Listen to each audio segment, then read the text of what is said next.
our next topic here, our next piece of the cycles, trends, and patterns is trends. Now, trends are a tendency in a particular direction. So human behavior has trends. We have trends in clothing, travel, religious conditions. Consider a young kid who's just growing up in the 2000s to 2000s and 2010s, I guess, as you say, the teens.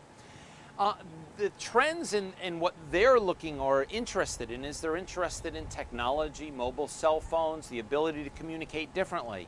So you can see trends in the way people are communicating with one another. For example, I remember when we started to see trends where the kids started using their cell phones to interact with one another, even to not use doorbells, to tell somebody they're in the car outside while texting one another.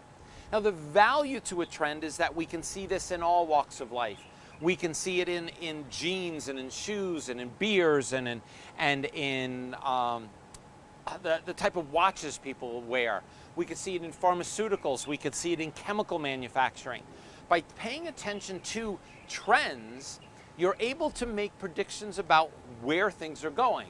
Now, I will talk about this at another time. One of the fears that we have with, for example, trends more than cycles, is that trends often do stop abruptly. We've seen this over time. So you can't predict that because we're doing it today, we're going to do it tomorrow.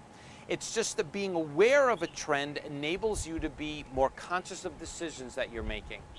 I was just sharing with Veronica and Nick about the fact that if we were to think about how this could be used, we take it so little advantage of the opportunity for us to assimilate information. Consider your eyes. In a given day, you are bringing in not even terabytes, I don't even know the number is, there's numbers above that, of information when you're looking around, when you're seeing, and we don't bring in all that information. We use a minuscule component of that. And yet, all over, if I was to bring experts in to take a look at the data you saw in one day, they would be able to say, for example, there are trends in stone manufacturing, there are trends in glass, there are trends in the way in which planting is done, there's trends in the clothing that we're wearing. Consider in the 1950s, if you watched a film, people were very, very thin. Today, you see more athletic builds. Well, that's a trend that we're seeing. It's not a cycle, it's a trend.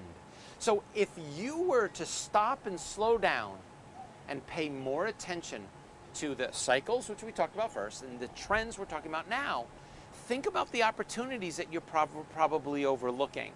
And I think it's massive. So for you, this is your second tool within the category of cycles, trends, and patterns, and I'm hoping that just as Nick was right in between the camera shoots, he's looking around and he says, "You've got me thinking." I'm hoping you're thinking too, and we've just started to warm up.